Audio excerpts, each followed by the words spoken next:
করে আব্দুল্লাহরে পায় না, কোথায় রে আব্দুল্লাহ কোথায়, আব্দুল্লাহ কোথায়, পায় না। আজকে 7-10 দিন হয়ে গেছে। হঠাৎ করে আব্দুল্লাহ যখন মক্কায় আসলো, মেয়েরা খবর পাইছে আব্দুল্লাহ মক্কায় আসছে। এর মধ্যে মরিয়ম ওয়ারাকা বিন নাউফেলের মেয়ে একমাত্র কন্যা খবর পাইছে। হঠাৎ করে তাকায় দেখে আব্দুল্লাহ রাস্তা দিয়ে হাঁটতেছিল। মরিয়ম পাগল পাগল পাগল হইয়া ঘর থেকে বাহির হইয়া রাস্তায় দাঁড়াইছে আব্দুল্লাহর সামনে। আব্দুল্লাহর সামনে দাঁড়ায় বলে, আব্দুল্লাহ 10টা দিন ধরে পাগল পাগল হইয়া মক্কার অলিতে গলিতে তোমারে তালাশ করি, কিন্তু আমি তোমারে পাই না। বলো না তুমি এতদিন কোথায় ছিলা?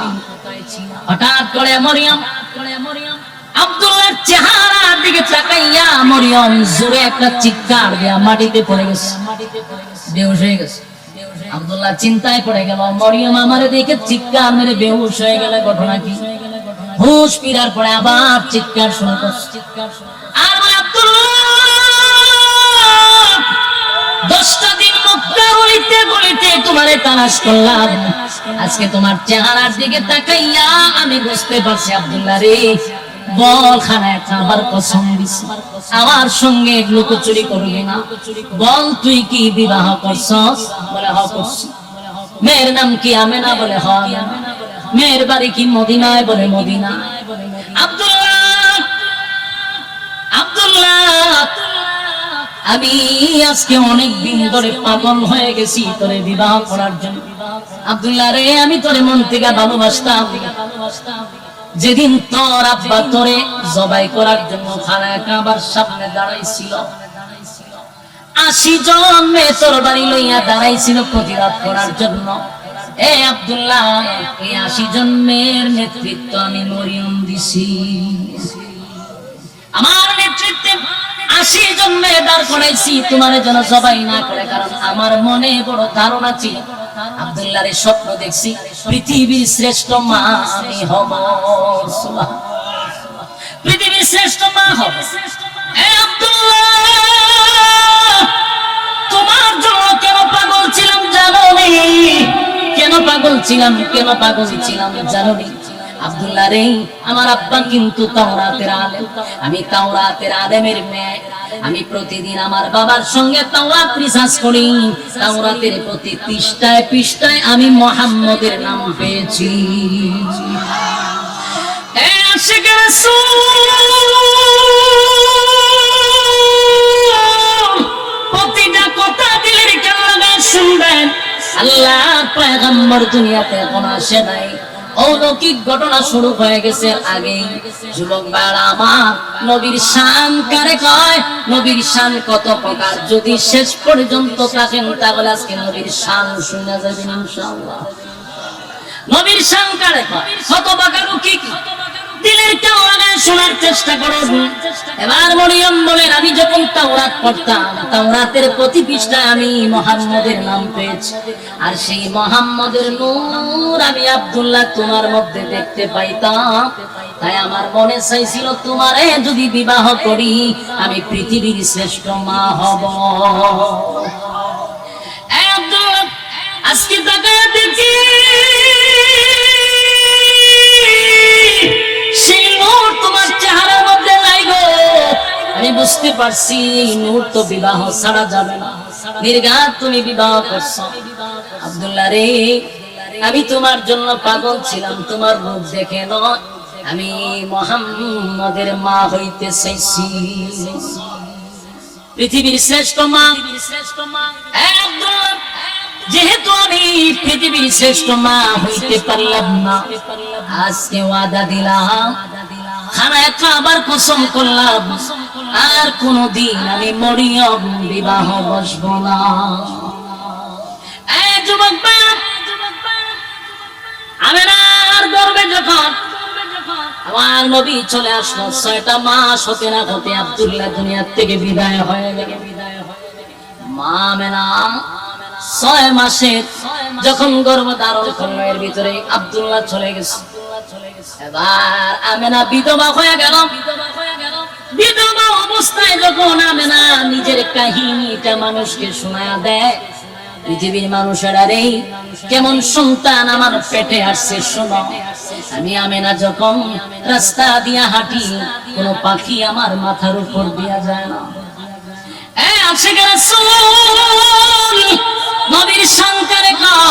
নবীর শানকারে কয় দিলের কান লাগায় শোনো। আমেনা বলে শুধু তাই নয়, আমি যখন কলস নিয়ে পানি আনতে যাই, আগের জামানায় টিউবওয়েল ছিল না, কূপের থেকে পানি তুলতে হয় রশি দিয়া। আমেনা বলেন আমি কূপের পানি গেলে পানি অটোমেটিক আমার সামনে চলে আসতো, রশি লাগতো না, টানতে হইতো না। শুধু তাই আমেনা রাস্তা দিয়ে যায়, মানুষ দেখে এত গ্রান, এত গ্রান, এত গ্রান, এত গ্রান। আরবের মানুষেরা সমালোচনা করতে লাগলো, আব্দুল মুত্তালিবের ছেলে তো মারা গেল, আমেনা তো বিধবা, বিধবা নারী শরীরের মধ্যে এত গ্রাণ লাগাইয়া রাস্তা দিয়া হাঁটে। চতুর্দিকে সমালোচনা শুরু হইল। আব্দুল মুত্তালিবের কানে আসলো, তোমার বৌমা তো বিধবা হয়ে গেছে, তারে বলবা সে যেন এত মজার গ্রাণ লাগাইয়া রাস্তা দিয়া যেন না হাঁটে। আর এটা এমন গ্রাণ মক্কার কোথাও এই সুগন্ধি পাওয়া যায় না। এবার আব্দুল মুত্তালিব রাসূলের দাদিরে বলল, তোমার বৌমারে বলবা সে যেন গ্রাণ না লাগায়, আতর ব্যবহার না করে। তবে বিধবা মানুষ সমালোচনা করে, আমার ইজ্জত যায় না। রাসূলের দাদি বলেন, না, তোমার শ্বশুর হলো মক্কার একজন সর্দার মাতব্বর, তার একটা সম্মান আছে। মাগো, তোমার স্বামী নাই, তুমি কিন্তু এত গ্রাণের আতর ব্যবহার করবা না। এবার আমেনা বলে, মা আমি আপনাদেরকে জানাইতে চাই, একটু আমার সঙ্গে আসেন। রাসূলের দাদিরে কাছে নিয়ে তুতু ফলাইছে। মা এখন কি গ্রাণ কমছে না বাড়ছে? রাসূলের দাদি বলেন, পুরা ঘরটা যেন সুগ্রাণে মুখরিত হয়ে গেছে। এবার বাথরুমে নিয়ে বলেন, মা দাঁড়ান, যেখানে গোসল করি সেখানে আসেন, সেখানে যাওয়ার পরে গ্রাণ আরো বাড়ছে। মাগো, যে গ্রাণ আপনারা শুনছেন, যে গ্রাণ আপনারা পাইতেছেন, এটা দুনিয়ার কোনো আতর নয়, আমি টাকা দিয়া কিনে শরীরে লাগাই নাই গো মা, এই গ্রাণ আমার পেটের ভিতর থেকে আসে। জোরে কোন সুবহান। আমেনা বলেন, মা আমার শরীর থেকে গ্রাণ বাহির হয়, আমার মুখ থেকে গ্রাণ বাহির হয়। শুধু তাই নয়, আমি রাস্তা দিয়া গেলে গাছ পর্যন্ত আমার সালাম দেয়। যুবক ভাইরা আমার, এবার আসুন, যেদিন রাসূল দুনিয়াতে আসবে, কবে আসবে? কেউ বলে 8 তারিখ, কেউ বলে 12 রবিউল আউয়াল। ঠিক নেই? এই 12 রবিউল আউয়াল মাসে সুবে সাদিকের সময় রাসূল দুনিয়াতে পদার্পণ করছে, সোমবার দিনে। সত্য না মিথ্যা? 100% সত্য। হয় 8 তারিখ অথবা 12 তারিখ, কিন্তু সোমবার দিন সুবে সাদিকের সময় রাসূল দুনিয়াতে পদার্পণ করছে। সুবহানাল্লাহ, সুবহানাল্লাহ। যুবক ভাইরা, রবিউল আউয়াল মাসে রাসূল দুনিয়াতে আসার কারণে আমরা খুশি না বেজার? কথা হয় না দি? এই রবিউল আউয়াল আসলে আপনারা যেমন খুশি, আমরাও খুশি, ঠিক কি না? না আপনারা বেজার? কথা হয় না দি? খুশি না বেজার? রবিউল আউয়াল এলে হৃদয়ের দুয়ার খুলে, রবিউল আউয়াল এলে হৃদয়ের দুয়ার কোলে, চড়িয়ে তব নামের খুশবু ফুল। ইয়া মুহাম্মদ মুহাম্মদ মুহাম্মদ রাসূল, ইয়া মুহাম্মদ মুহাম্মদ মুহাম্মদ রাসূল। সলতনি সলতনি, কথা বলে সলতনি, আমার সাথে বলতে কথা বলেন, ইয়া মুহাম্মদ মুহাম্মদ মুহাম্মদ রাসূল, ইয়া মুহাম্মদ মুহাম্মদ মুহাম্মদ রাসূল। রবিউল আউয়াল এলে হৃদয়ের দুয়ার খুলে, রবিউল আউয়াল এলে হৃদয়ের দুয়ার খুলে, চড়িয়ে তব নামের খুশবু ফুল। ইয়া মুহাম্মদ মুহাম্মদ মুহাম্মদ রাসূল, জোরে ইয়া মুহাম্মদ মুহাম্মদ মুহাম্মদ রাসূল। আরবের খুশি সবই, আরবের খুশি সবই এসেছেন ধরে নবী, আরবের খুশি সবই এসেছেন ধরে নবী। আদারে দার কুলে আজ উঠেছে নূরের রবি, আদারে দার কুলে আজ উঠেছে নূরের রবি। মোহাম্মদ নামে বাজে না তেরা সুল, ইয়া মোহাম্মদ মোহাম্মদ মোহাম্মদ রাসূল জোরে, ইয়া মোহাম্মদ মোহাম্মদ মোহাম্মদ রাসূল। রবিউল আউয়াল এলে হৃদয়ের দুয়ার খুলে, রবিউল আউয়াল এলে হৃদয়ের দুয়ার খুলে, ছড়িয়ে তব নামের খুশবু ফুল, ইয়া মুহাম্মদ মুহাম্মদ মুহাম্মদ রাসূল, ইয়া মুহাম্মদ মুহাম্মদ মুহাম্মদ রাসূল। আমার মন বিজনে দিদারে স্বপ্ন বনে, আমার মন বিজনে দিদারে স্বপ্ন বনে, আশিকের দাও দেখা দাও শয়নে হৃদয় কুলে। কথা কোন ঠিক না? আমরা গাইতে পারিনি কিছু কথা কোন না? আমরা তো আওয়াজ দিতে পারি, আমরা বলে শাম গাই না, শাম তো আওয়াজ গাই না, কথা কোন না? তুমি গান গায়ে শাম না, না বুঝার দরকার আছে, কথা কোন না? আমার সাথে কইতেই বলুন, ইয়া মুহাম্মদ মুহাম্মদ মুহাম্মদ রাসূল, ইয়া মুহাম্মদ মুহাম্মদ মুহাম্মদ রাসূল। আমার মন বিজনে দিদারে স্বপ্ন বনে, আমার মন বিজনে দিদারে স্বপ্ন বনে, আশিকের দাও দেখা দাও শয়নে হৃদয় কুলে, আশিকের দাও দেখা দাও শয়নে হৃদয় কুলে। তোমারি প্রেমে সদা থাকি মশগুল, ইয়া মুহাম্মদ মুহাম্মদ মুহাম্মদ রাসূল, ইয়া মুহাম্মদ মুহাম্মদ মুহাম্মদ রাসূল। রবিউল আউয়াল এলে হৃদয়ের দুয়ার খুলে, রবিউল আউয়াল এলে হৃদয়ের দুয়ার খুলে, ছড়িয়ে তব নামের খুশবু ফুল, ইয়া মুহাম্মদ মুহাম্মদ মুহাম্মদ রাসূল, ইয়া মুহাম্মদ মুহাম্মদ মুহাম্মদ রাসূল। সুবে সাদিকের সময় দুনিয়াতে রাসূল পদার্পণ করছে, খুশি রে আমরা বড় খুশি, আমরা বেজার না, আনন্দিত আনন্দিত। শুধু আমরা কেন, আসমান আনন্দিত, জমিনটাও আনন্দিত, সূর্য চন্দ্র গ্রহ নক্ষত্র, পাহাড় পর্বত সাগর নদী নালা খাল বিল কীট পতঙ্গ নবীর আগমনে সবাই তো আনন্দিত। আল্লাহর নবী দুনিয়াতে আসার পরে আমরা যারা মেরা বলে আমার ছেলে দুনিয়ার জমিনে আসছে গো, স্বাভাবিক ভাবে দুনিয়াতে আসে নাই, স্বাভাবিক ভাবে আসে নাই। দুনিয়ার যত ছেলে সন্তান মেয়ে সন্তান জন্মগ্রহণ করে প্রত্যেকের শরীরে ময়লা লাগানো থাকে, রক্ত লাগানো থাকে। আমার ছেলে দুনিয়াতে আসার সাথে সাথে আমি তাকায়া দেখি আমার সন্তান রেখে যেন গোসল পড়াইয়া খুশবু পড়াইয়া লজ্জাস্থান ঘুরে দুনিয়ার জমিনে পাঠাইছে। চিৎকার দিয়া তুমি সুবহান। বলুন তো দেখি, এটা কোন মানুষের দ্বারা সম্ভব হতে পারে না। পৃথিবীর কোন মানুষ কি এভাবে জন্মগ্রহণ করছে? এই জুড়ে কোন করছে? তাহলে আমার নবীর জন্মটা অলৌকিক ভাবে জন্ম। রাসূল দুনিয়াতে আসছে গোসল করা অবস্থায়, খুশবু পড়াইয়া রাসূলকে পাঠাইছে। এখানেই শেষ নয়, পৃথিবীর প্রতিটা সন্তান আসার সময় কান্নাকাটি করে রে আম্মা জান বলে আমার ছেলেও কাঁদছে। কিন্তু পৃথিবীর মানুষের কান্না আর আমার ছেলের কান্না একরকম নয়। আমি তাকায়া দেখি আমার ছেলে দুনিয়াতে আসার সাথে সাথে আমার সন্তান আল্লাহর কুদরতি পায় সেজদায় পড়ে গেছে। আমি তাকায়া দেখি সেজদায় পড়ে কাঁদে।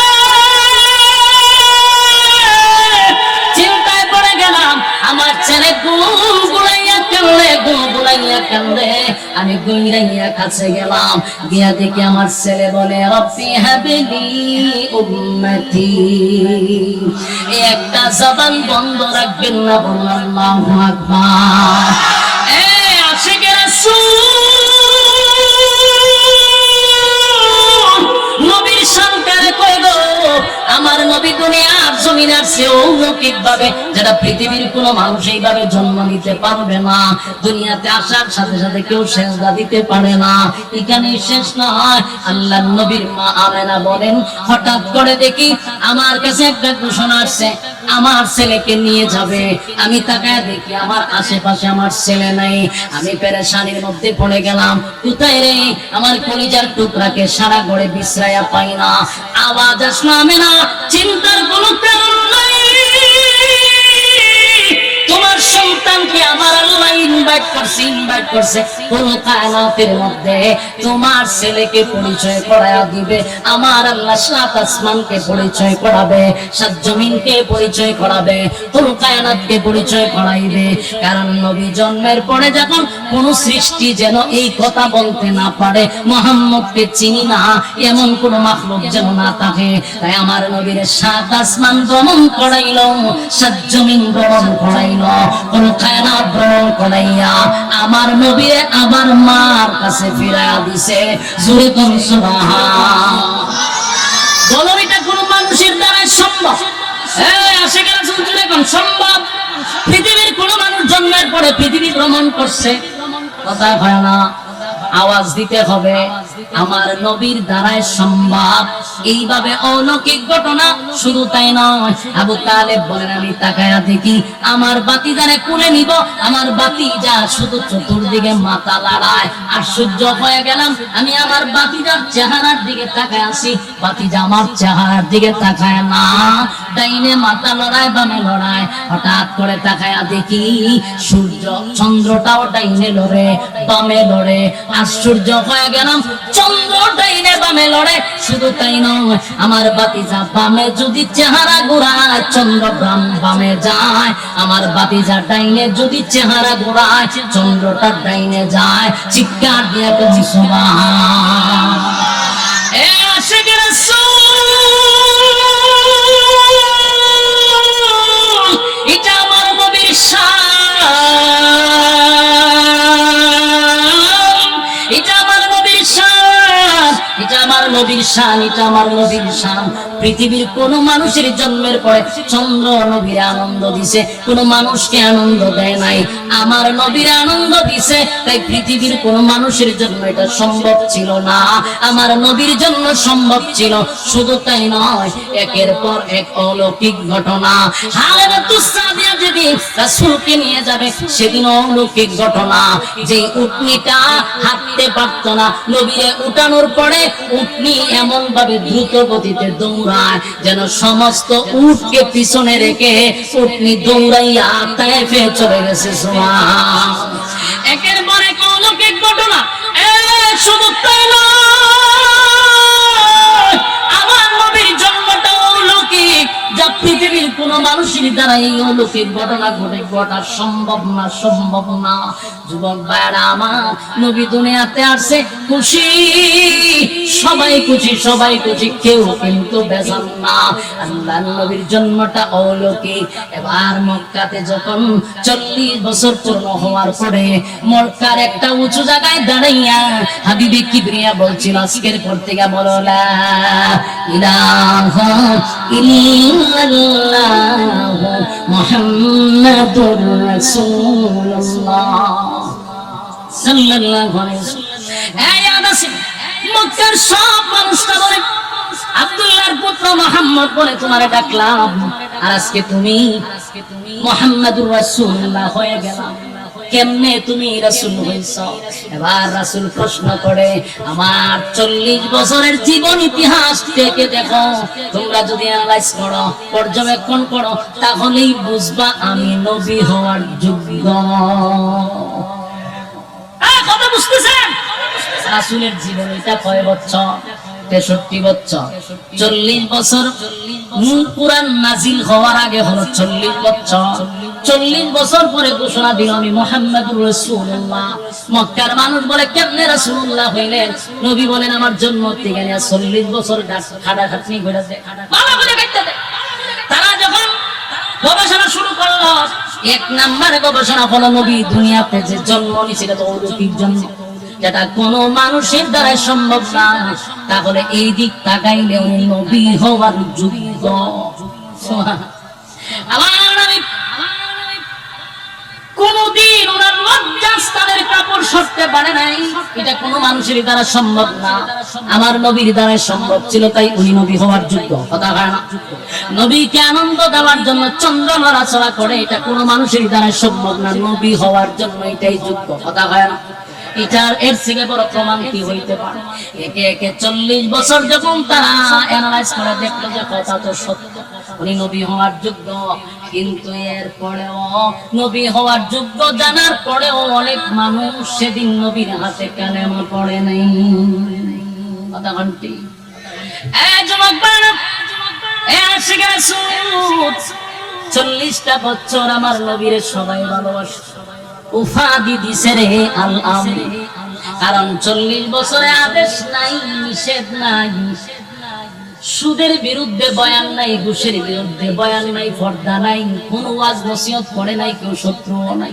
যেই মাত্র 40 বছর পূর্ণ হলো, আল্লাহর নবী বলেন লা ইলাহা ইল্লাল্লাহ, নেই কোন মাবুদ আল্লাহ ছাড়া। আজকের পর থেকে গাছের পূজা, মাছের পূজা, একজনের পূজা, লেংটার পূজা, এই সমস্ত ভণ্ডামি আজকের পর থেকে সব বাদ। এবার গোলামি চলবে কার?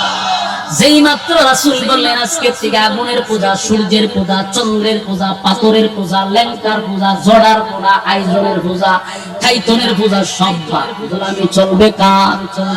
সেদিন থেকেই তারা নবীর বিরুদ্ধে দাঁড়ায় গেছে। কথা কোন বুঝতেছে? স্বার্থে যখন আঘাত করছে তখন দাঁড়ায় গেছে রাসূলের বিরুদ্ধে। 40 বছর রাসূলের চিরজীবন ইতিহাস চুপ ছিল। রাসূল 40 বছর এটা ছিল নবী হওয়ার জন্য যোগ্য, যে এর সব প্রমাণ 40 বছরের ভিতরে রয়েছে। এই 40 বছর উম্মতের জন্য পালনীয় নয়। বুঝেন না কোনো কথা? 40 বছরের পুরো বিষয়টা কি কেউ পালন করতে পারবো? পালন করা সম্ভব? পালন যদি করতে পারবো তাহলে তুই রাসূলের মতো জন্ম হইয়া দেখা। রাসূলের জন্মের পর সূর্য চন্দ্র লড়াচড়া করছে, তুই লড়াচড়া করে দেখা। তাহলে বোঝা গেল 40 বছরের জীবন ইতিহাস এটা পালনীয় নয়, এটা আলোচ্য আলোচ্য আলোচ্য। বাকি 23 বছরের জীবন ইতিহাস শুধু আলোচ্য নয়, এটা পালনীয় পালনীয় পালনীয়। আমাদের সমাজের মানুষগুলি কোনটা আলোচ্য কোনটা পালনীয় এখন পর্যন্ত এতটুকু বোঝার জ্ঞান নাই। এরা দেখবেন বুঝে কম, লাফায় বেশি। দাদা আমার তুই ক 40 বছরের জীবন ইতিহাস লাফা, এটা তো রাসূল নবী হওয়ার যতগুলা মানে ইয়েগুলা দরকার, যতগুলা মানে সার্টিফিকেট দরকার, সবগুলো 40 বছরের ভিতরে। বেঈমান না জানা জানা নবী হিসেবে কেন বলে 40 বছর একটা দেখ আমি কেন নবী হিসেবে। কিন্তু 40 বছরের ভিতরে তো পালন করার কিছু নাই। যখন 40 বছরের পরে কোরআন আসছে, নামাজ এটা কি আলোচ্য না পালনীয়? পর্দা আলোচ্য না পালনীয়? তাহলে পালনীয় কোনটা আলোচ্য কোনটা এটা বুঝতে পারছেন?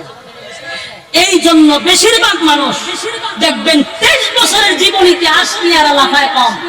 কারণ এখানে আলোচনা করতে গেলে পালন করতে হবে, নামাজ পড়তে হবে, রোজা রাখতে হবে, হজ করতে হবে, যাকাত দিতে হবে, পর্দা মানতে হবে, সুদ ছাড়তে হবে, ঘুষ ছাড়তে হবে।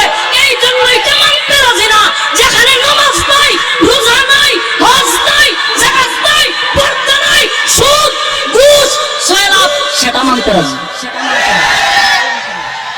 রাসূলের মিলাদ নিয়ে আলোচনা করলে কি হয়? নফল ইবাদত বন্দেগীর সব হয়। আমরা কোন সময় মিলাদুন নবী অস্বীকার করি না। মিলাদুন নবী যারা মানে না এরাও মুসলমান হতে পারে না। কারণ রাসূলের মিলাদ আপনাকে মানতে হবে। কিন্তু এটা আলোচ্য, এটা কি এটা আলোচনা করতে পারবে, যত আলোচনা করবেন। এমন কি কিতাবে লেখছে রাসূলের প্রস্রাব পায়খানা নিয়ে যদি কেউ আলোচনা করে আল্লাহ তার নফল ইবাদত বন্দেগীর সওয়াব দেয়। কিন্তু ভাই আল্লাহ আপনি আমারে তো কিছু মেধা দিয়েছে, ঠিক না? বাসার দিয়ে বাচ্চার সঙ্গে মাসালায় চিন্তা করবেন, 40 বছরের জীবনী একটু পড়ি তো, 3টা অধ্যায় আছে, আপনি পড়েন না কেন? আমার বাপ দাদার ইচ্ছা করেন যেগুলোর কোনো এভিডেন্স নাই, কোনো অথেন্টিক কোনো ধরনের কোনো ডকুমেন্টস নাই, এটি সারা জীবন পড়তেছেন আর ওয়াজ করতেছেন। আপনি রাসূলের 3টা অধ্যায় না পড়েন না কেন? 40 বছরের জীবন ইতিহাসে কোন বিষয়টা উম্মতের জন্য পালন করতে হবে একটা দেখায়া দেন। আমার 14 গোষ্ঠী আপনার সাথে আছে, কথা বলেন না? হ্যাঁ, আমরা কোনদিন মরার কোনো সময় দিছি আপনার, কিন্তু আপনি এটা বোঝার চেষ্টা করেন 40 বছরের জীবন ইতিহাসটা আলোচনার বিষয়। আলোচনা কি? রাসূল জন্ম কিভাবে গ্রহণ করছে আমরা আলোচনা করতে পারবো, রাসূলের 40 বছরে কি কি করছে আমরা আলোচনা করতে পারবো, কিন্তু পালন করুন কেমনে রে ভাই? কুরআনে নাযিল হইছে না, 40 বছর পরে 23 বছরের জীবনীটাকে বলা হয় সিরাতুন নবী সাল্লাল্লাহু আলাইহি সাল্লাম। এটা আপনাকে শুধু আলোচনা করলে চলবে না, আপনাকে পালন করতে হবে। তাই অনেক মানুষ চিন্তা করে দেখছে যেটা তো পালন করতে হয়, নামাজ পড়তে হয়, রোজা রাখতে হয়, এই লেগে এরা নাম দিয়েছে কিতাব মারেফত। কিতাব এটা গুফা, রাসূলের বিদায় ভাষণে কোন জিনিস কি গোপন রেখে গেছে? জবাব দিবেন। রাসূল বলছে আমি যা আল্লাহ আমার কাছে বলছিল সব আমার উম্মতের মধ্যে প্রকাশ করছি, কোনো কিছু আমি গোপন রাখি নাই। তাহলে তুমি হয় এটা আপনার ইলম নাই, এরা কেন জানে খয়ডি মারেফতের ইলম আমরা নাই।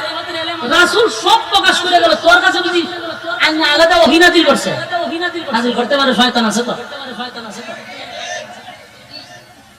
এদেরকে যদি শিখায় নামাজ পড়তে গেলে হয় মারেফত ওয়ালার নামাজ লাগে না, এটা আমরা শরীয়তের কাজ শেষ করে আসছে। মারিব শব্দ গুফন, ইডিরে আলাদা দরজা লাগায় ইচ্ছা মতো সাইজ করে ফোন যাবে, গুফনে মার দিছি ফোন দেবে, খালি গুফন জায়গায় কেসন লাগবে, কথা ঠিক? আজকের থেকে স্পষ্ট আমাদের আকীদা আমরা প্রকাশ করলাম। বলুন আমরা মিলাদুন নবী বিশ্বাস করি কিনা? আমরা মিলাদুন নবী বিশ্বাস করি, এটাও বিশ্বাস করি মিলাদুন নবী বিশ্বাস না বলে ঈমান থাকবে না, কথা ঠিক? মিলাদুন নবী আলোচ্য, সিরাতুন নবী পালনীয়, কিন্তু মানতে হবে দুটোটাই, দুটোটাই বিশ্বাস করতে হবে, পালন করতে হবে, আলোচনা করতে হবে, ঠিক কিনা? সম্মানিত সুখী, এবার আমার রাসূলের শান বলি না, আমরা বলি আমাদের ওয়াজে রাসূলের শান নাই তো গানের মধ্যে শান আছে? যদি জিগা গিটারে গান গাছে হয় গান গাইলে শান নাই, তোরে কারা যদি গান গায় শান গাইতে? রাসূলের জীবনে কি আসা আলোচনা কর, সাধারণ মানুষ বুঝতে পারবে। রাসূলের জন্য বিস্তারিত আলোচনা করতে থাক, মানুষের দিল নরম হয়ে যাবে, ঠিক কিনা? শেষ কথাটুকু বলতেছি কারণ প্রচন্ড গরমে আপনারা বড় আগ্রহের সহিত বুঝাছে, আমার যা আরাম লাগতেছে বিষয়টা এমন না, আমার আরো বেশি কষ্ট, কিন্তু কথাটা শেষ করে দিই। নবী দুনিয়াতে আসার কারণে আমরা খুশি নেবে না, আমরা খুশি আনন্দিত নবী যদি দুনিয়াতে না আসতো রে এই পৃথিবী আমার আল্লাহ এত সুন্দর করতো না। নবীর জন্য আমরা এত সুন্দর দুনিয়া পাইলাম। আমার নবীর সুপারিশ ছাড়া হাসরের মাঠে কেউ সুপারিশ করতে পারবো না, কথা হয় না?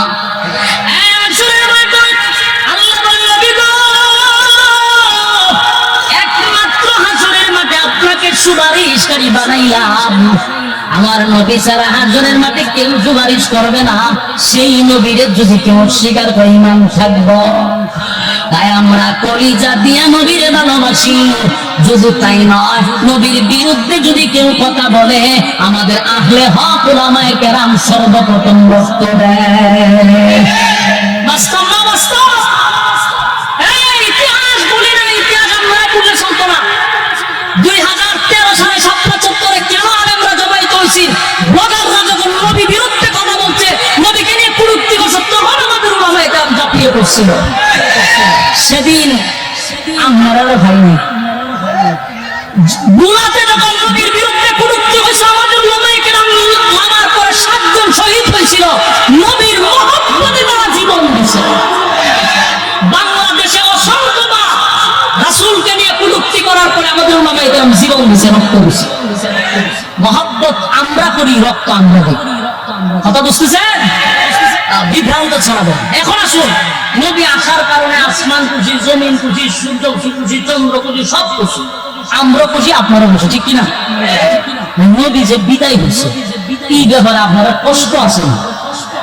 আমার কথা বল না, হ্যাঁ? আপনাদের ভূমিকা হলো, আমাদেরও কথা হলো 12ই রবিউল আউয়াল মাসে রাসূল 12 তারিখে আসছে দুনিয়া, ঠিক না? কিন্তু এটাকে অস্বীকার করতে পারেন 12ই রবিউল আউয়াল সোমবারে রাসূল দুনিয়াতে বিদায় হয়েছে, হ্যাঁ অস্বীকার করতে পারবেন? এটা যদি আপনি স্বীকার করেন বলে হাফজু 12 তারিখ রাসূল আইছে, রাসূল 12 তারিখ দুনিয়াতে গেছে, এটা যদি স্বীকার করেন, আমি আপনার কাছে প্রশ্ন করব, আসার আনন্দের চেয়ে যাওয়ার ব্যথাটা কি কম? হ্যাঁ, সত্যিকারের আশিক রাসূল যারা, এরা সেই দিনে কান্নাকাটি করার কথা। তাহলে বাদ দেন, আমরা বাদ দেন, এবার আসুন সাহাবায়ে কেরামরা কি করছে। সাহাবায়ে কেরাম যদি 12ই রবিউল আউয়াল সোমবার দিনে যদি আনন্দ মিছিল করে আমরা করব, আমাদের সমস্ত উলামায়ে কেরাম করবে, আপনাদের সঙ্গে আমরাও করব। সাহাবায়ে কেরামদের ইতিহাস আমরা পড়ে দেখি। হযরত ওমর যেদিন শুনছিল আমার রাসূল দুনিয়া থেকে বিদায় হয়ে গেছে, হযরত ওমর তরবারিটা হাতে লইয়া এইভাবে ঘুরাইতেছিল আর বলতেছিল, দুনিয়ার মানুষেরা রে, কেউ যদি আমার সামনে বলবি রাসূল দুনিয়া থেকে বিদায় হয়েছে, তাহলে জেনেরা এই তরবারি দিয়া তোদের ফয়সালা করব। পাগল পাগল হয়ে গেল হযরত ওমর, পাগলের মতো হয়ে চতুর্দিকে ঘুরাইতে লাগলো। নবী দুনিয়া থেকে বিদায় হয়েছে, হযরত ওমর যা মানতে পারে না, কেউ ভয়ে ওমরের সামনে যায় না রে। আল্লাহর নবীর একজন সাহাবী হযরত আবু বকর হযরত ওমরের কাছে কানে কানে গিয়া বলে, ইন্নাকা মাইতুন ওয়া ইন্নাহুম মাইতুন।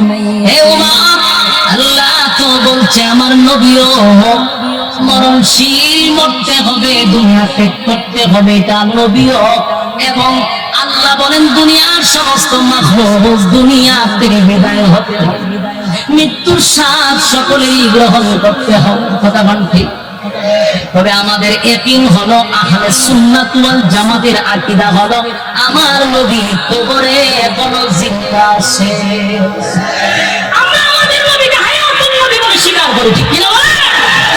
নবী হায়াতুন নবী, রওজা শরীফে নবী জিন্দা, সালাম দিলে নবী নিজ কানে শুনে। সুবহানাল্লাহ, এটা আমাদের আকীদা। কিন্তু দুনিয়া ছাড়তে হবে, কথা বল ঠিক? হযরত ওমর তরবারিটা হাতে লইয়া বলতেছেন, না আমার নবী বিদায় যেমন কথা বলা যাবে না। কিন্তু হযরত আবু বকর যখন কানে কানে আয়াতটা পড়ে শোনায়া দিল, হযরত ওমর তরবারিটা ফেলে মাটিতে লুটায়া পড়ে কান্নার বলে, হায় রে আমার নবী কি চলে গেছে। কান্নার রোল পড়ে গেল, গোটা মদিনায় কান্নার রোল পড়ে গেছে।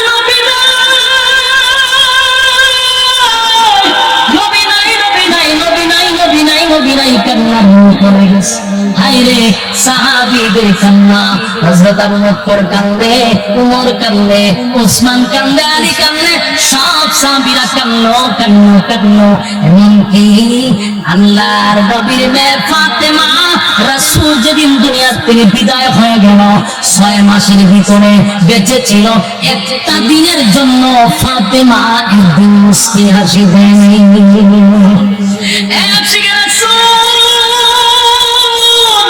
নবী দুনিয়া থেকে বিদায় হওয়ার পরে আবু বকর কাঁদতে কাঁদতে কলিজা পুড়ে গেছে, মুখ দিয়া দুর্গন্ধ আসতো, কলিজা পুড়ে গেছে, খালি চিৎকার দিয়া বলতো, হায় রে আমার নবী নাই, নবী নাই, নবী নাই।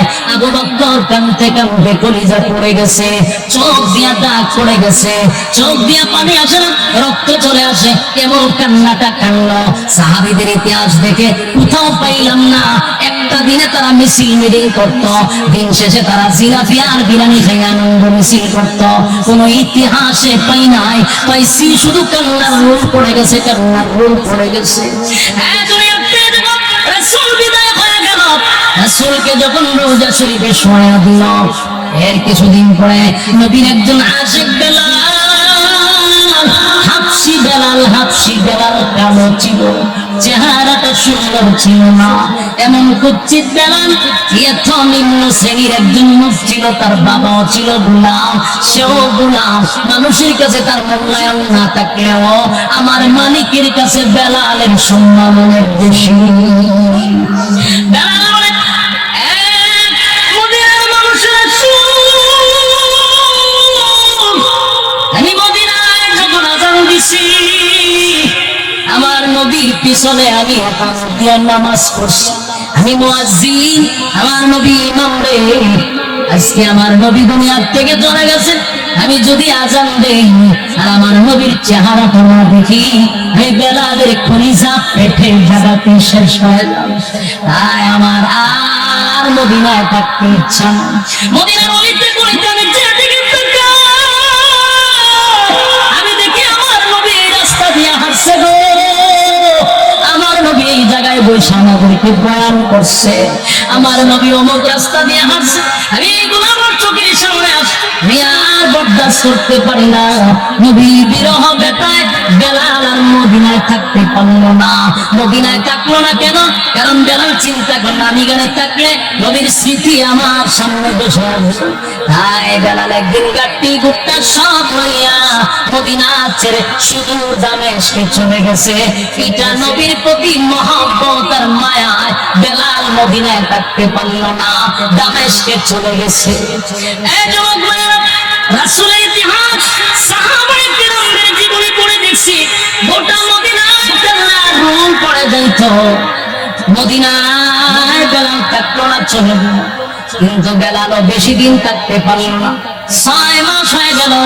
বেলাল স্বপ্নে দেখে আমার নবী বেলালের কাছে এসে বলে, বেলাল রে, ও বেলাল, 6টা মাস হয়ে গেল মদিনায় তুই আযান দিস না।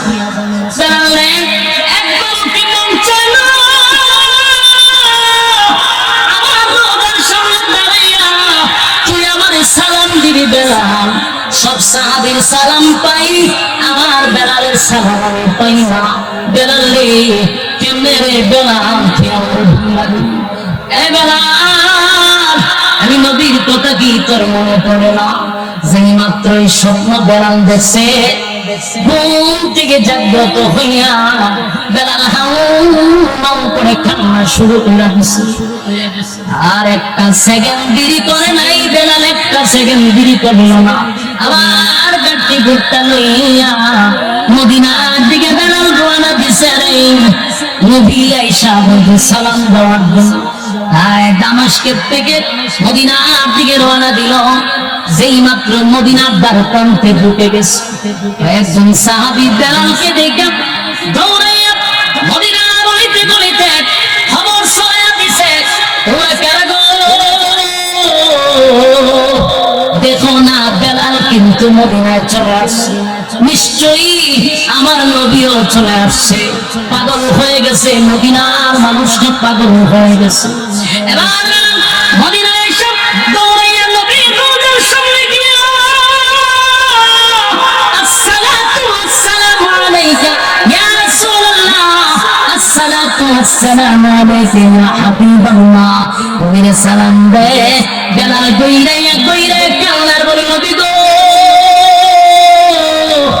আমি বেলাল, আপনি নবীরে বইলেন, আমি কি আপনারে বইলা থাকতে পারি? নবীজি, আপনি দুনিয়ায় থাকতে বলছিলেন আমার পায়ের আওয়াজ আপনি জান্নাতের মধ্যে পাইছেন, আমার আপনি মহব্বত করতেন। আর নবীজি, আমি আপনারে ভুলি নাই, আমি আপনার বিরহ বেদনা সহ্য করতে পারি না। আপনার মায়া আমি সহ্য করতে পারি না।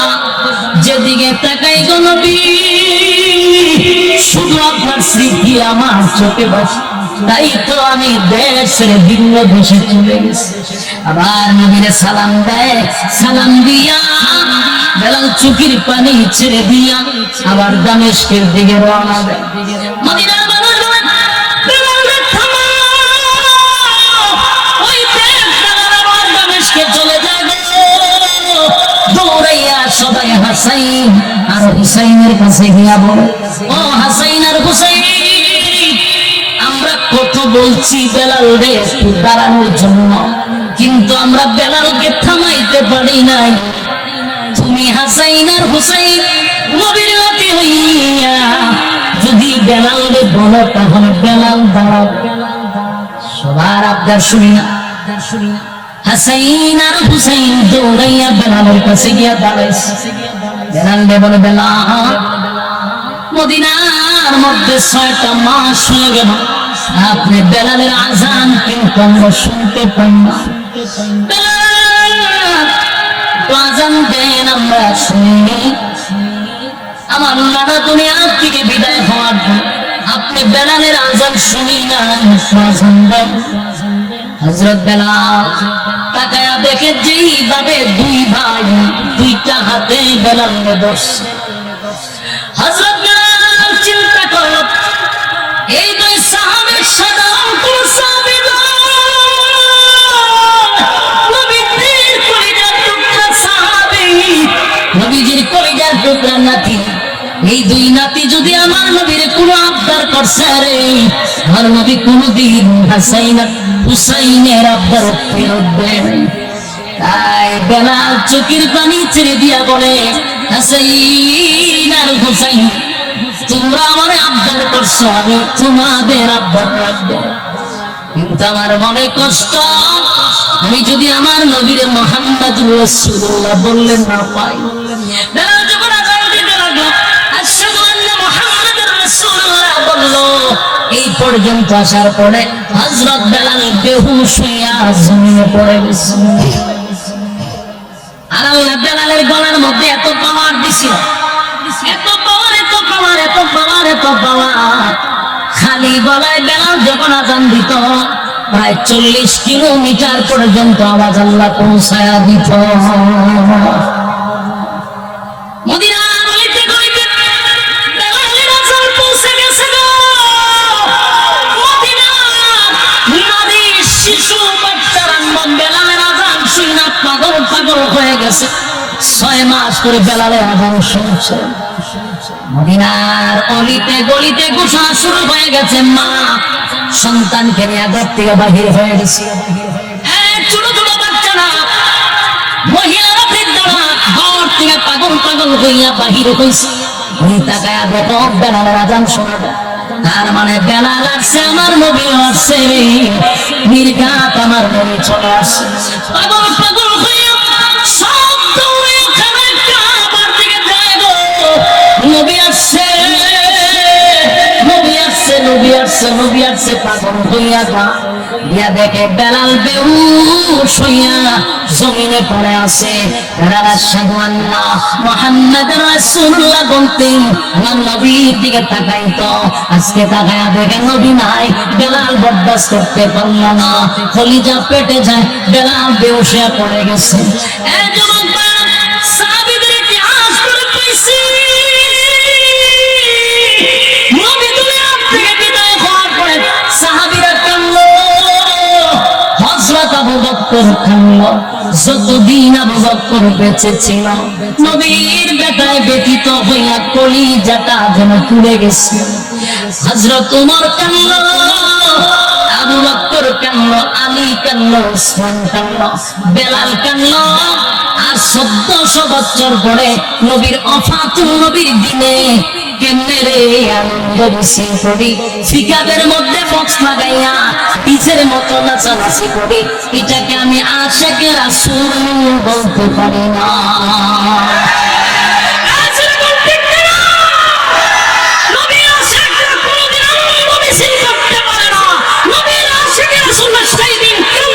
করতে পারে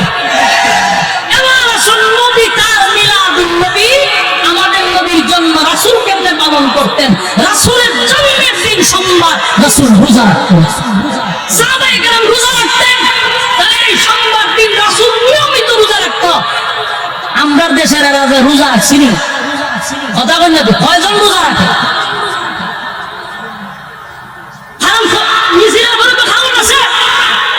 আমি আপনাদের আনন্দ মিছিলটাকে এখনো বলতেছি, এত বিরোধিতা না, কিন্তু আপনারা রোজা রাখা নবীর তরিকা অনুযায়ী জন্ম দিবস পালন করেন। আবার আমি অনেক ভিডিও ফুটেজ দেখছি কেকও খাবে। কেক কাটা ইসলামের কোথাও আছে? আশিকে রাসূলের পরিচয় না।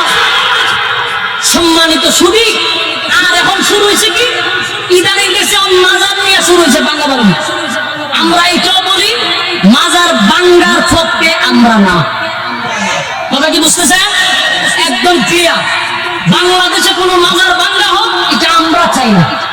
আমরা চাই মাজারের মধ্যে যারা ইয়াবার ব্যবসা করে, মাজারের মধ্যে যারা গাঞ্জার ব্যবসা করে, মাজারে যারা সিদ্ধির ব্যবসা করে, মাজারে যারা নারী পুরুষ একত্রিত হয়ে বেফর তৈলাসাবাসী করে, এমন দুষ্ট লোককে নিজের সামনে তুলে ফেলবেন। বন্দামি দূর করতে হবে, ঠিক কিনা বলো? আমরা আল্লাহর ওলিদের বিরুদ্ধে নয়, আমরা ওলিদেরকে সম্মান করি, এই জন্য কোনো মাজারে আমরা সিদ্ধি করাই না। তোরা যে আশিকে রাসূলের পরিচয় দিয়া ওলিয়া উলিয়াদেরকে বিদ্যুতি করতেছ, তোরা এই ওলিদেরকে আমরাও সম্মান করি না। তোরা করস, তোরা সিদ্ধি ধরাস, মহিলাদের নাচানাচি করো, ঢোল বাজনা বাজাস, এতে ওলির সম্মান বাড়ে না কমে? কমাস তোরা খোঁজ আমদারে দুটো তো মিলে না। কথা বল না। কিন্তু মাজার বাংলার পক্ষে আমরা না, কারণ মাজার আল্লাহর ওলিরা শুয়ে আছে, মাজার জিয়ারত করা সুন্নাত সুন্নাত সুন্নাত। মাজার হলো জিয়ারতের জায়গা।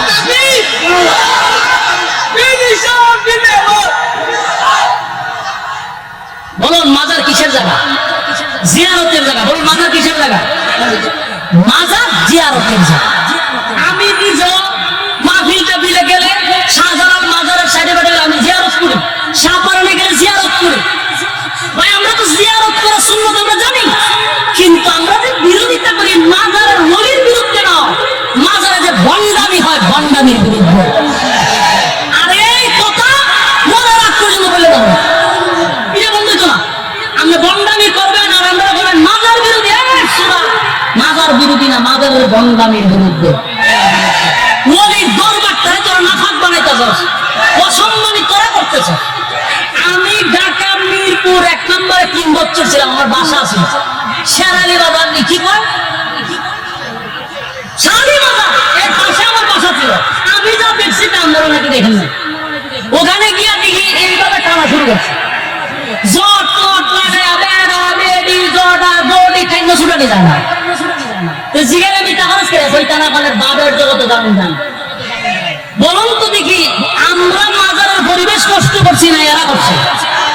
এরা রে নবীর দুশমন কয় না, ওলির দুশমন করা ভয় আমরা। বুঝা গেল সন্দেহ আছে। আমার কথা কি কোনো বেজাল আছে? বাস্তব কইছি না বাস্তব কইছি? আমরা কি সত্যিকারের ওলির বিরুদ্ধে, না মাজারের ভিতরে যারা ওলির মাজারকে, যারা কবরকে নাফাক করতেছে তাদের বিরুদ্ধে? তাদের বিরুদ্ধে। স্পষ্ট না স্পষ্ট? স্পষ্ট কথা। তাই আমরা এখনো বলি যারা মাজার ভাঙতেছে তাদের ব্যাপারে বলছি, মাজার ভেঙে আপনারা কি বুঝাইতে চাচ্ছেন সেটার পক্ষে আমরা নয়। যদি সত্যিকারের ওলি থাকে সেটা হেফাজত করা আমাদের দায়িত্ব, বন্ডামি দূর করা আমাদের দায়িত্ব।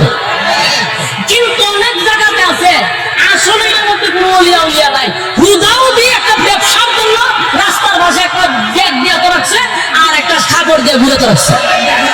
বাইরে দাদা আসলে কোনো খবর নাই। বাস্তব না বাস্তব? আমার এলাকাতে আমরা সারা জীবন দেখি কোর্ট আছে যেটা পাগল থাকতো, এটা জট মট লাগে থাকতো, এটা মরছে পরে এটা গাথায় মাজা করেছে। এরকম দুয়া মাজার আছে নাই? সত্যিকারের আল্লাহর ওলির মাজার যেখানে আছে সেখানে আমরা জিয়ারত করতে যাই। আমরা উলিয়া উলিয়ার বিরুদ্ধে না। এই দেশে নবী রাসূল আসে নাই, এই দেশ ইসলাম প্রচার করছে উলিয়া উলিয়ারা। অস্বীকার করার কোন সিস্টেম আছে? আল্লাহ আমাদের বুঝার আমল করার তৌফিক দান করে দাও। খাদিম ফাউন্ডেশন ইসলামিক রিসার্চ সেন্টারের উদ্যোগে 12 রবিউল আউয়াল উপলক্ষে খড়মপোড়া কাওড়া আয়োজিত আজকের 11তম বার্ষিক ওয়াজ ও দুয়ার মাহফিলে সম্মানিত আজকের যিনি সভাপতি হাফেজ মাওলানা লুৎফুর রহমান খান সাহেব খাদেম, আজকের মাহফিলের আরো আছেন হযরত মাওলানা মুফতি আসাদুজ্জামান খান সাহেব মুহতামিম জামিয়া মাজহারুল হক দারুল উলুম মাদ্রাসা দেবগ্রাম। আরো আছেন হযরত মাওলানা জাফওয়ান খাদেম, হযরত মাওলানা জনাব মোহাম্মদ উমর ফারুক খাদেম, আজকের মাহফিলের প্রধান অতিথি ছিলেন ব্রাহ্মণবাড়িয়ার কৃতি সন্তান প্রখ্যাত আলেমে দ্বীন হযরত মাওলানা মুফতি সিবগাতুল্লাহ নূর সাহেব দামাত বরকাতুহুম, সিনিয়র মুহাদ্দিস জামিয়া ইসলামিয়া ইউনুসিয়া ব্রাহ্মণবাড়ি। এই মাসটাকে কেন্দ্র করে 12 রবিউল আউয়ালের দিন এই 12 তারিখে আমরা অনেক সময় আনন্দ মিছিল করি। যে যেভাবে পারে নবীর প্রেম তারা জাহির করে।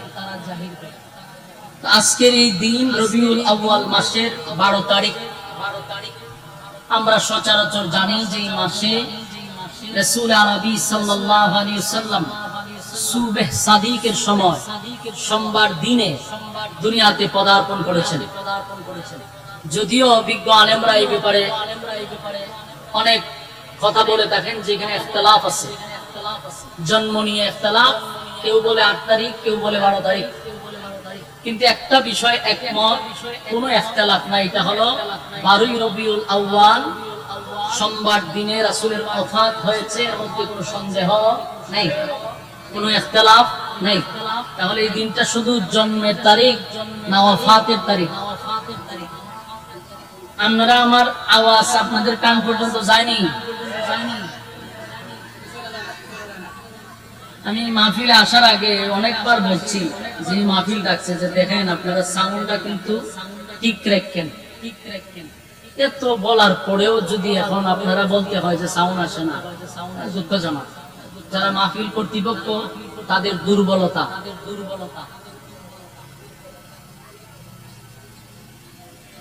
না আমরা আসলে আওয়াজ কমে যায়, অন্য সময় তো সাউন্ড ঠিক থাকে। মাইকম্যান 10 মিনিট সময় দিব, আরো এরপরে কিন্তু ঘূর্ণিঝড় শুরু হইব। তোমার সময় দিতেছি, তোমার সাউন্ড ঠিক করো। মাইকম্যানের দোষ না, কর্তৃপক্ষ এগুলা ব্যাপারে খুব সচেতন থাকা দরকার। ওয়াজ হলো মাইক দিয়ে, আর যদি প্যান্ডেলও শুরু, ওই চেয়ারে যারা বসে আছে এরাই আওয়াজ শোনে না। তুমি কি আয়োজন করছে বলে, কি মাইকম্যান আনছে আমার মনে হয়, কি সেটিং করছে যে প্যান্ডেলই আওয়াজ যায় না? তো অত্যন্ত দুঃখজনক। আচ্ছা, ওনাকে আরো 10 মিনিট সময় আমরা দিচ্ছি, এর ভিতরে মোটামুটি আওয়াজ যায় তো? আচ্ছা, এরপরে উনি কাজ চালাইতেছে। একটা বিষয় আগে আমার সাথে হ্যাঁ না বলবেন, বলুন এই রবিউল আউয়ালের 12 তারিখ কি রাসূলের আগমন শুধু না ওফাত? বিশ্বাস করেননি? ওফাতুন নবী নিয়ে কোনো ইখতিলাফ নাই। তাহলে শুধু আসার কথাটাই কেন বারবার বলি? রাসূল যে এই তারিখে বিদায় হয়েছে এই কথাটা তো একবারও শুনি না। তার একটা কারণ আমি বাইর করছি, যে আশাটা হলো আনন্দ, যাওয়াটা হলো ব্যতীত। যাওয়াটা ব্যতীত। কেউ যদি যাওয়ার আলোচনা করে যে এই তারিখে রাসূল দুনিয়া থেকে বিদায় হয়েছে, তাহলে কি আর আনন্দ করা যাবে? এই জন্য যাওয়াটারে গোপন রাখা হয়, আর আশাটারে এটারে হাইলাইট করা হয়। হাইলাইট করে মানুষের কাছে পৌঁছানো। দুটোটা বলবেন, রাসূলের আগমন এবং ওফাতুন নবী, কোনটা একসাথে। রাসূল দুনিয়াতে আসছে, আমরা খুশি না বেজা? অনেক হয় আমরা বলে বেজা, বেজার না। আসমান খুশি, জমিন খুশি, সূর্য, চন্দ্র, গ্রহ, নক্ষত্র, পাহাড়, পর্বত, সাগর, নদী, নালা, খাল, বিল, কীট, পতঙ্গ, সৃষ্টি জগতের সবাই খুশি রাসূল দুনিয়াতে আসার কারণে। কেন মিথ্যা অপবাদ দেওয়া? রাসূল আসার কারণে সবাই খুশি, সৃষ্টি জগতের সমস্ত মাখলুকাত আসার আনন্দে আনন্দিত। দিন বলছে আল্লাহ কাছে, আল্লাহ আপনি আমার মধ্যে রাসূলকে দেন। রাত বলছে আল্লাহ আপনি আমার মধ্যে দেন। রাত আর দিনকে খুশি করার জন্য আল্লাহ সুবে সাদিকের সময় রাসূলকে পাঠাইছে। সুবে সাদিক দেখবেন কিছু অংশ রাত্রে, কিছু অংশ দিনের, এই সময়টাতে রাসূলকে পাঠাইছে। রাসূল আসার কারণে দিন খুশি, রাত খুশি, আসমান জমিন খুশি, আল্লাহর মাখলুকাত খুশি। আমি যদি খুশি না হই, তাহলে এতে কি রাসূলের সম্মান কমে যাবে? আমার মতে কটায় যদি আল্লাহর রাসূলের আশায় খুশি না হয়, আমার ধ্বংস, কিন্তু রাসূলের সম্মান কমবে, এটা ভুল ধারণা। সবাই খুশি, সবাই খুশি। রাসূল সাল্লাল্লাহু আলাইহি সাল্লাম আপনার জীবনীটা 63 বছর। কত বছর ছিলেন? 63 বছর। প্রতিটা কথা আলোচনা মনোযোগ সহকারে শ্রবণ করবেন। কেন বলছি? বালিশের সঙ্গে মাথা লাগায় আবার বাড়ির দিয়ে কথাগুলো অ্যানালাইজ করবেন। কি বলছি আগে মনোযোগ দিয়ে শুনবেন, এরপরে আলোচনা করবেন, সমালোচনা করবেন। না আপনি বুঝেন কম, লাফান বেশি, তাহলে আপনার সাথে আমার কোনো ওয়াজ নাই। আপনাকে বুঝতে হবে। আজকে যার যার মোবাইল আছে মনে মনে রেকর্ড করেন যে কি কয় শুনি, আসলে কি আশরাফি রাসূল বিরোধী, ওলি আল্লাহ বিরোধী, এটা আজকে মনোযোগ দিয়ে শোনা দরকার। এক বেচারা বলছে যে আপনার খান তো সিলে নিয়ে গেছে, আপনি খানো হাত না দিয়ে তো দূর মারছেন, এটা যেমন বুখামি। মানুষ বলে অমুক হুজুর তমুক হুজুর তো ওলি আল্লাহ মানে না, রাসূল মানে না, আপনার শুরু করলেন গালাগালি, এটাও তেমন বুখামি। মনোযোগ দিয়ে শুনতে হবে। যা বলবো আজকে খালি মনোযোগ দিয়ে শুনবেন। রাসূলের শান মান আপনারাও বলেন, আমরাও বলি, মনোযোগ দিয়ে আজকে শুনবেন। এক নম্বর কথা হলো আগে মনোযোগ দিয়ে শুনতে হবে। রাসূলের জীবন এটা কত বছর? 63 বছর। এই 63 বছরটাকে তিনটা ভাগে ভাগ করা হয়। এর মধ্যে 40 বছর কোরআন নাজিলের আগ পর্যন্ত। কোরআন নাজিল হওয়ার পরে দুইটা ভাগে ভাগ করা হয়েছে, একটা হলো মাক্কি আর একটা হলো মাদানী। কোরআন নাজিলের আগে 40 বছর হলো কাবলান নবুয়ত। এই 40 বছরের ভিতরে রাসূল আদেশ করেন নাই, নিষেধ করেন নাই, নীরব ভূমিকা পালন করছে। বাকি রইল 13 বছর মাক্কি জিন্দেগি। এই 13 বছরের অধ্যায়টা পরে দেখবেন এখানে শুধু এক চাটিয়া নির্যাতন সহ্য করছে, এক চাটিয়া মার খাইছে, প্রতিবাদ করে নাই। বাকি 10 বছরের জিন্দেগি মাদানী। সেই সময় শুধু মায়ের খাইছে না, মায়ের দিছে। কথা হয় না, খালি মায়ের খাইছে না মায়ের দিছে। কুবা শামসুর মতো করে কুবাইছে। খালি মায়ের খাওয়ান ইসলামে না, মায়ের দেওয়ানো। 13 বছর শুধু নির্যাতন সহ্য করে গেছে, এক ছাটিয়া নির্যাতন করছে। প্রতিবাদ করে নাই কেন? আল্লাহ বলেন নাই, প্রতিবাদ করেন নাই। 10 বছর পরে ইসলামিক রাষ্ট্র কায়েম করছে, মায়ের খায়া না, মায়ের দিয়া। তাহলে তিনটা অধ্যায়ের প্রথম 40 বছর গেল, দিনের দাওয়াত দেন নাই। দাওয়াত দিলেন কত বছর? 23 বছর। বলুন দাওয়াত দিলেন কত বছর? দাওয়াত দিলেন না কত বছর? 40 বছর। তাহলে রাসূলের জীবন এটা 63 বছর। জীবনের একটা বেশি অংশ চলে গেছে দাওয়াত ছাড়া। আর 23 বছর মাইর খাইলেন, 13 বছর পরের 10 বছর গিয়ে ইসলাম কায়েম হলো রাষ্ট্রীয়ভাবে। প্রশ্ন হলো 40 বছর রাসূল চুপ ছিল কেন? জানা দরকার না। জীবনের বড় একটা অংশ গেছে চুপ, কোনো আদেশ নাই, নিষেধ নাই। এখন 40 বছরটা যদি আপনি একটু অ্যানালাইজ করেন, একটু স্টাডি করে, তাহলে দেখেন 40 বছরের ভিতরে আমার রাসূলের একটা শত্রু ছিল না। এই করমপুরের ভাইরা, প্রতিটা কথা মনোযোগ দিয়ে শুনবেন এবং বুঝলে হ্যাঁ বলবেন, না বুঝলে না বলবেন। আওয়াজ দিতেই বল, মাইকের আওয়াজ তা হোক আর না তো, কিন্তু আপনাদের আওয়াজ থাকতেই হবে।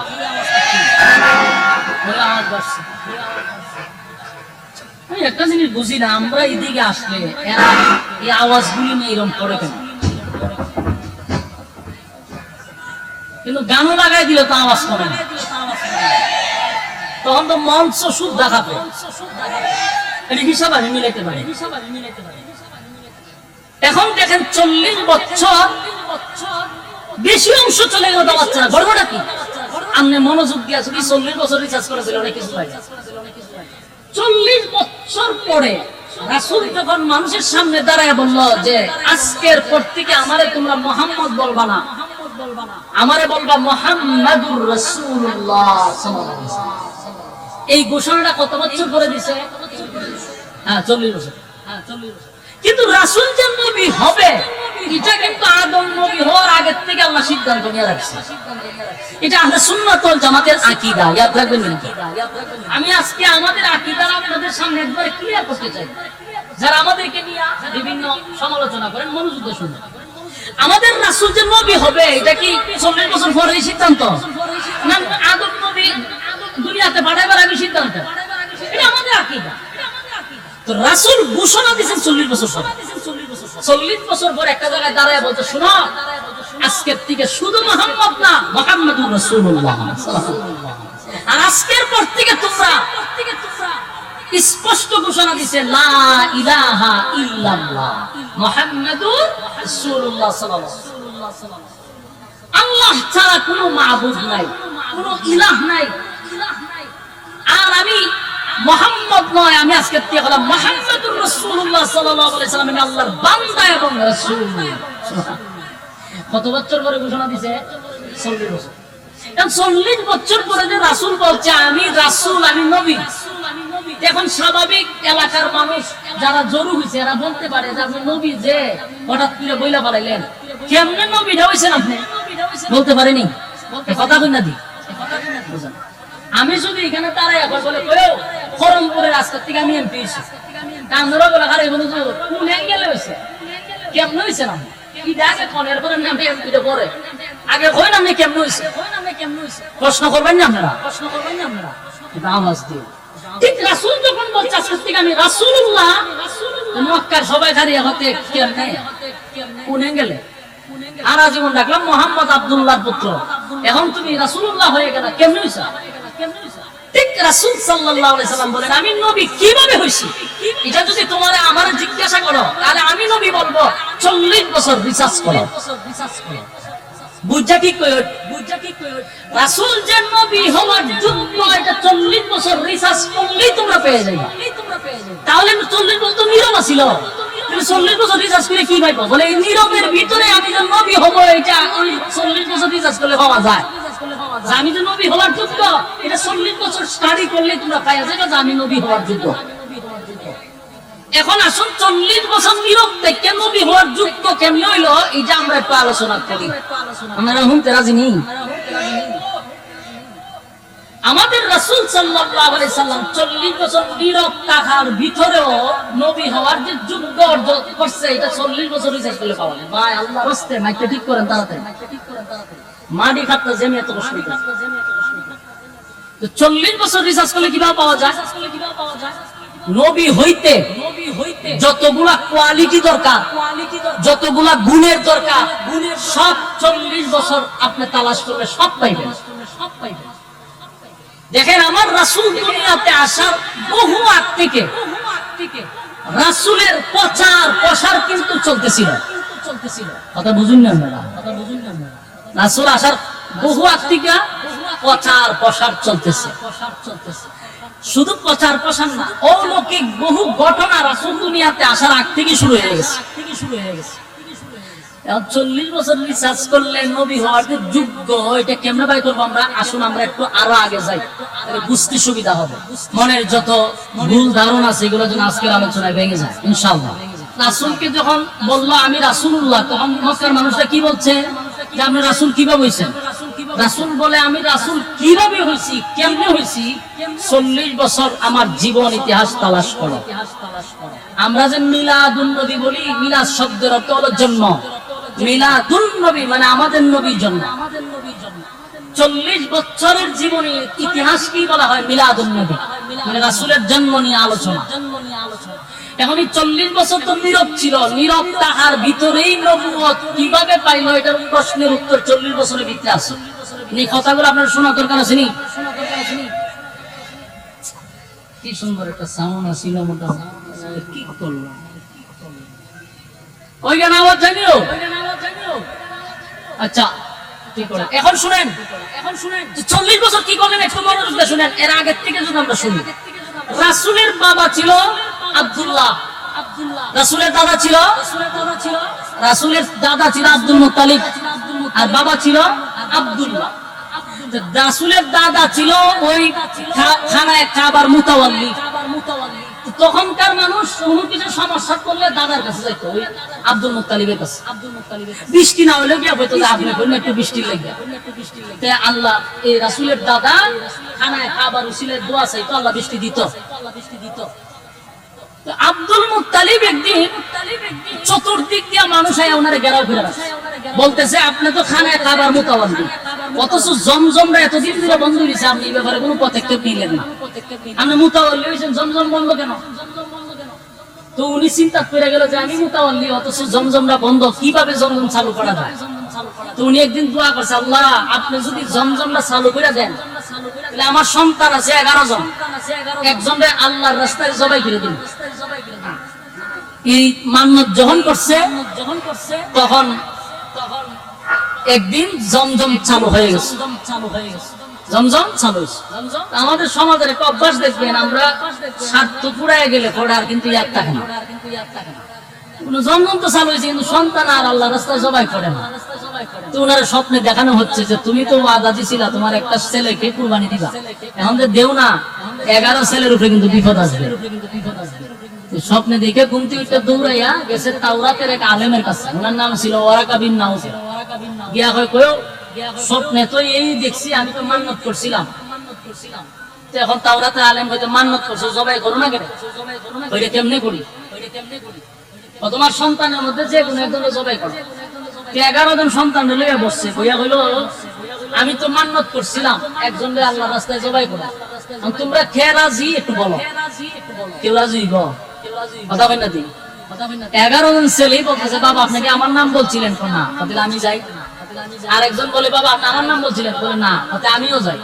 যাই যাই কইতে কইতে 10 জন গেছে, রইছে একজন, ওনার নাম হলেন আব্দুল্লাহ। ছোট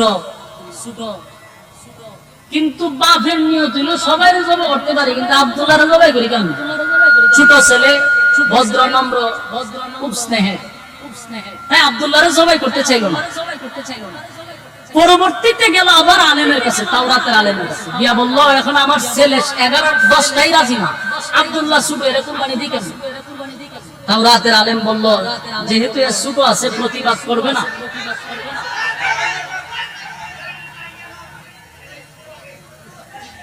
এটা কি কোনো ষড়যন্ত্র কিনা? ষড়যন্ত্র হইতে পারে কিনা?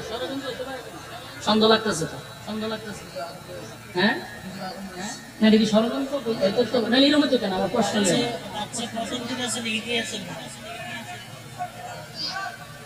আমার সময় কেন এরকম করো?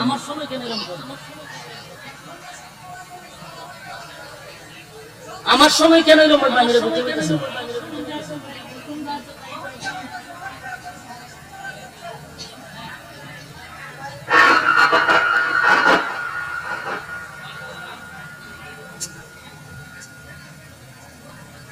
ভাই এরকম করেন না, প্লিজ সাউন্ডটা ঠিক করেন, সাউন্ডটা ঠিক করেন, সাউন্ডটা ঠিক করেন। রাসূল এই কথা আরো তারে কিছু সময় আমরা দিতেছি।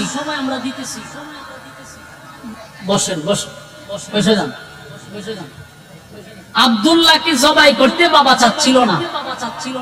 এক পর্যায়ে তাওরাতের আলেম বলল যেহেতু তোমার বাকি সন্তান রাজি হচ্ছে না, এ যেহেতু প্রতিবাদও করতে পারতো না, এরা জবাই করে দাও। সিদ্ধান্ত নিল আব্দুল্লাহ রাসূলের আব্বারে জবাই করবে। খানায় কাবার সামনে দাঁড় করেছে, তরবারি হাতে নিয়ে আব্দুল্লাহরে জবাই করবে। এমন সময় দেখে প্রায় 80টা তরবারি লইয়া মহিলারা দাঁড়িয়ে গেছে। কতজন মহিলা? 80 জন মহিলা, যুবতী, রূপসী, কুমারী মেয়েরা 80টা তরবারি লেখা হয়েছে। আর ইয়া আব্দুল মুত্তালিবের গলার ধরে গিয়া কয় যদি আব্দুল্লাহরে জবাই করো মক্কাতে আগুন লাগাই দিব। তোমার বাকি 10টারে জবাই করো, কোনো বাধা নাই, কিন্তু আব্দুল্লাহরে জবাই করতে দিব না। কারণ আব্দুল্লাহ চেহারা দিকে ব্যবসা করতে গেলে আমরা ব্যবসার দরকার হবে। আব্দুল্লাহকে আমরা জবাই করতে দিব। করছি না আব্দুল মুত্তালিব বিপদ, জবাই তো করতে পারলো না। আন্দোলন শুরু হয়ে গেছে, মহিলার আন্দোলন করতেছে। শেষ পর্যন্ত আবার গেছে তাওরাতের আলেমের কাছে, বলে গেছিলাম তো কুরবানি দিতাম, কিন্তু মাইয়ারা আন্দোলন করে। শেষে ওরাকে নাউজুল বলল তুমি কি করবা? বলে না কোনোভাবে সম্ভব না। তাহলে কি করো? বলে একটা কাজ করো, লটারি মাইরা দাও। একদিকে 100 উট, একদিকে আব্দুল্লাহ। যদি লটারির মধ্যে উট আসে উটকে জবাই করে দিবা, আর যদি আব্দুল্লাহ নাম আসে তাহলে আব্দুল্লাহরে জবাই করবা।